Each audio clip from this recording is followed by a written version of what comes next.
Assalamualaikum warahmatullahi wabarakatuh. Perkenalkan, nama saya Wulan Fitriani dengan NIM 245134062. Di sini saya akan mendemonstrasikan aplikasi akuntansi untuk memenuhi tugas mata kuliah DBMS yang diampu oleh Pak Sudi selaku dosen mata kuliah. Di sini saya memilih perusahaan dagang yang fokusnya adalah menjual bunga, baik dari lokal maupun import. Untuk aplikasi akuntansi di perusahaan yang saya buat ini cukup sederhana. Fokusnya adalah untuk keseharian operasional toko. Ketika kita membuka aplikasinya, hal pertama yang ditampilkan adalah seperti ini, di mana di sini ada nama PT-nya yaitu Velora Florist dengan logonya seperti ini. Dan di sini ada dua menu utama. Yang pertama itu adalah untuk login, yang kedua adalah untuk logout. Untuk login sendiri bisa dilakukan oleh admin atau kasir. Untuk admin, passwordnya itu 123, sedangkan untuk kasir, passwordnya itu adalah 456. Setelah itu kita bisa melakukan login. Ketika login berhasil, maka akan ada tampilan seperti ini, maka kita bisa klik OK. Selanjutnya, di sini kita diarahkan ke menu navigasi. Di sini tuh ada 3 bagian penting yang saya buat. Yang pertama adalah kelola transaksi dan data. Yang kedua adalah laporan keuangan, dan yang ketiga adalah utility dan sistem keamanan. Yang pertama adalah kelola transaksi dan data ini adalah bagian atau jantung operasional harian dari PT Velora Florist. Di sini semua aktivitas fisik toko bunga dicatat secara digital ke dalam sistem database. Fungsinya untuk menangkap data mentah dari setiap kejadian ekonomi di toko.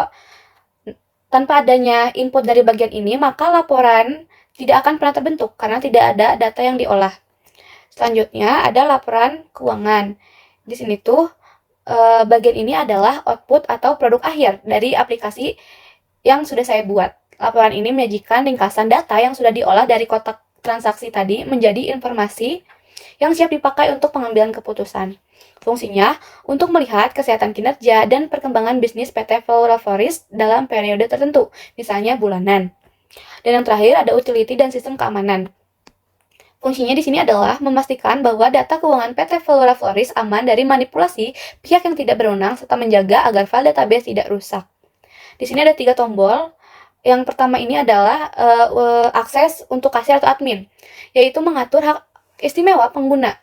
Untuk admin sendiri, yaitu bisa melihat semua laporan keuangan, sedangkan untuk staff hanya bisa diberi akses untuk menginput jualan saja. Dan yang kedua ada tombol backup, yaitu mengantisipasi kegagalan sistem. Jika komputer kasir tiba-tiba rusak atau terkena virus, data historis penjualan toko bunga berbulan-bulan yang lalu atau yang sudah dilalui kemarin masih bisa diselamatkan lewat file cadangan atau backup. Dan yang terakhir di sini ada tombol keluar atau logout, yaitu untuk menutup sesi akses dari kasir maupun admin agar sistem tidak disalahgunakan oleh orang lain. Mungkin kita sekarang bisa lanjut ke simulasi. Hal yang mungkin bisa kita lakukan adalah dari simulasi input transaksi penjualan. Kita bisa klik di sini. Nah, di sini kita diarahkan ke form penjualan, di mana di sini sudah ada tanggal, total bayar, status pembayaran, dan juga detail dari pembelian oleh pembeli atau penjualan dari kita. Nah, di sini tuh sudah ada tanggal. Di sini kita tanggalnya tanggal 23 bulan 5 2026. Dengan total bayar 505.000, status pembayarannya belum lunas. Artinya pembeli belum melakukan pembayaran dari penjualan yang sudah kita lakukan. Detail barangnya adalah dengan ID nomor 1 jumlahnya 10, harga satuannya 18.000, dan juga ID barang nomor 2 jumlahnya 5 dengan harga satuannya 65.000. Totalnya adalah 505.000. Ada juga contoh dari penjualan yang sudah dilakukan yaitu tanggal 24. Di sini statusnya lunas dengan detail penjualannya ada seperti ini. ID barang nomor 4 jumlahnya 3, harga satuannya 275.000, dan total bayarnya adalah 825.000. Atau mungkin kalau misalnya kita mau coba langsung masukin transaksi di sini, kita bisa langsung masukin tanggalnya. Misalnya kita masukin tanggal 3, tapi bulannya bulan 6, 2026. Status pembayarannya misalnya kita lunas ya. Kita lunas. ID barangnya kita ambil contoh ID barang nomor 5. Jumlahnya 7. Harga satuannya yaitu 70.000. Kita klik enter, maka di sini otomatis akan muncul total bayarnya itu 490.000. Kita bisa simpan transaksi penjualan. Selanjutnya kita juga bisa menggunakan tombol kembali untuk ke menu navigasi. Dari hasil input transaksi penjualan ini kita bisa langsung lihat ke laporannya, yaitu laporan penjualan bulanan. Nah, di sini bisa langsung kelihatan yang udah kita masukin tadi tanggal bulan Juni. bulan Juni ini atas nama barangnya itu Clear Nordic Glass, jumlahnya 7 dan hasilnya jumlahnya 490.000 sama persis. Dan juga ada yang bulan Mei kemarin yang udah kita input, dan di sini tuh per bulan gitu di tulisnya, dan ini tanggal detailnya, jadi agar lebih rapi tampilannya. Oke, mungkin setelah masuk ke laporan ini, kita coba yang pencarian stok dan nota produk. Kita coba simulasikan juga seperti tadi. Nah, di situ langsung muncul barang-barang yang ada di toko kita dengan juga namanya apa, kategorinya, stok, harga beli, dan harga jual. Di sini tuh udah ada ID barang nomor 1, nama banknya Red Velvet Rose, kategorinya local fresh flower, stoknya 100, harga belinya 8.000, harga jualnya 18.000.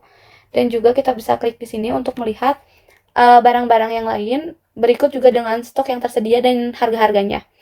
Kalau misalnya kita mau nambahin nih barang baru untuk persediaan di toko, kita bisa klik di sini tambah barang. Kita bakal diarahkan ke laman kosong kayak gini.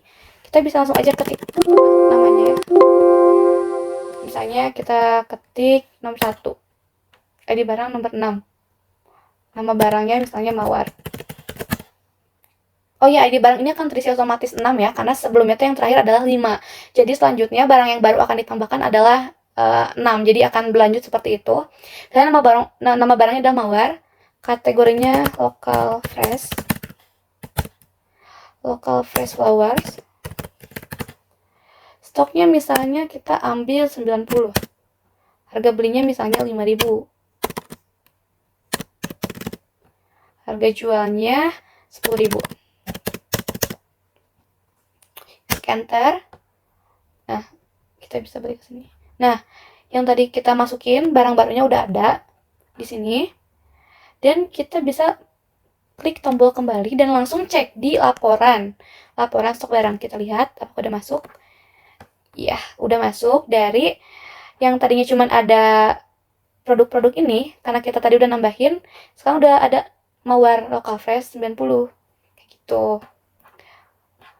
Nah, laporan stok barang ini tuh cukup instrumen yang krusial gitu untuk mencegah kerugian akibat barang rusak, karena komoditas utama PT Flora Floris adalah bunga segar yang memiliki masa kadaluarsa yang singkat atau cepat layu gitu ya. Nah, laporan itu bisa memastikan atau mempermudah kita buat kayak tahu nih kapan kita harus beli, kapan kita harus jual, kayak gitu. Nah, laporan yang penjualan bulanan ini biasanya digunakan oleh manajemen untuk melihat pergerakan omset dan tren pasar. Karena kita sebagai toko bunga itu penjualannya kan dipengaruhi oleh momen musiman. Nah, seperti momen musiman ini kayak contohnya tuh hari Valentine, wisuda kelulusan, atau musim pernikahan. Nah, laporan ini tuh ngebantu pemilik toko atau manajemen untuk menyetok bunga lebih banyak di hari apa gitu. Dan juga untuk mengantisipasi lonjakan pesanan. Jadi semuanya itu bisa terbaca dan gak ada tuh istilah rugi atau keteteran dan lain-lain. Jadi setiap laporan itu ada fungsinya tersendiri gitu untuk toko bunga ini. Selanjutnya mungkin kita bisa ke kelola gaji pegawai ya. Kita coba ke simulasi yang ini. Kita bisa langsung klik. Nah, di sini kita langsung bisa muncul ya, teman-teman, ID karyawannya, tanggal gajinya, gaji pokoknya, tunjangannya, dan total gajinya. Nah, di sini tuh ada yang udah diinput sebelumnya, yaitu karyawan dengan ID nomor 4, tanggal gajinya tanggal 25, gaji pokoknya 4 juta, tunjangannya 400, dan total gajinya 4.400.000.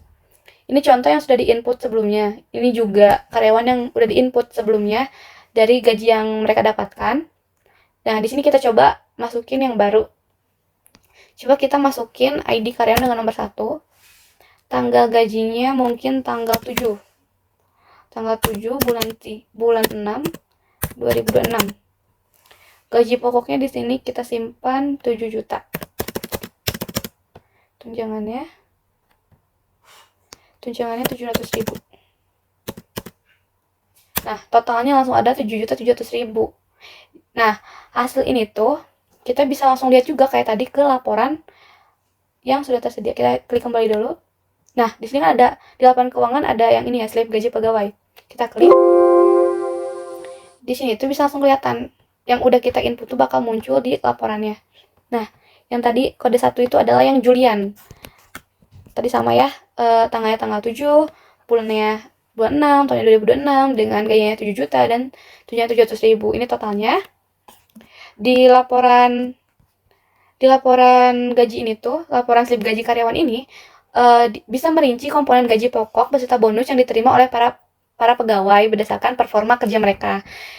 Nah, dokumentasi ini juga menjadi bukti otentik akuntansi bahwa kas perusahaan telah keluar jasa untuk hak karyawan.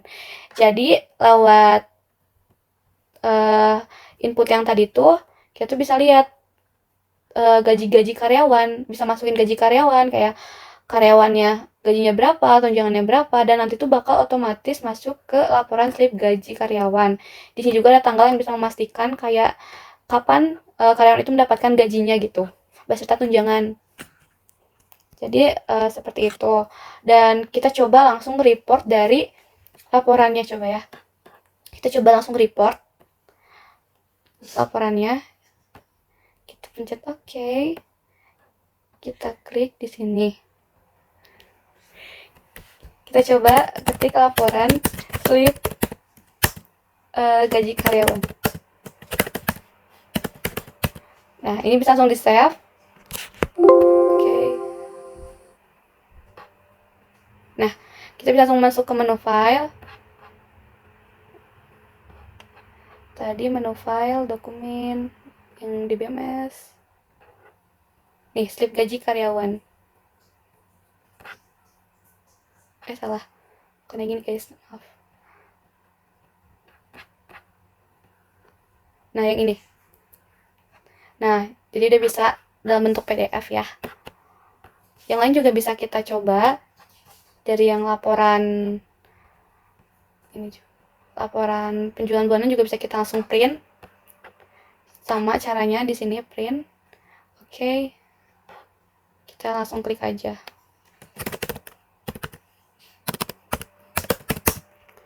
Laporan penjualan. Oke, otomatis bakal tersimpan. Udah, mungkin demikian ya, selesailah simulasi penggunaan aplikasi database untuk PT Flora Floris. Saya harap demonstrasi visual dan voice over ini dapat memberikan gambaran yang jelas mengenai fungsionalitas sistem yang telah saya bangun. Akhir kata, terima kasih banyak atas perhatian Pak Sugi selaku dosen. Saya pamit undur diri. Wassalamualaikum warahmatullahi wabarakatuh.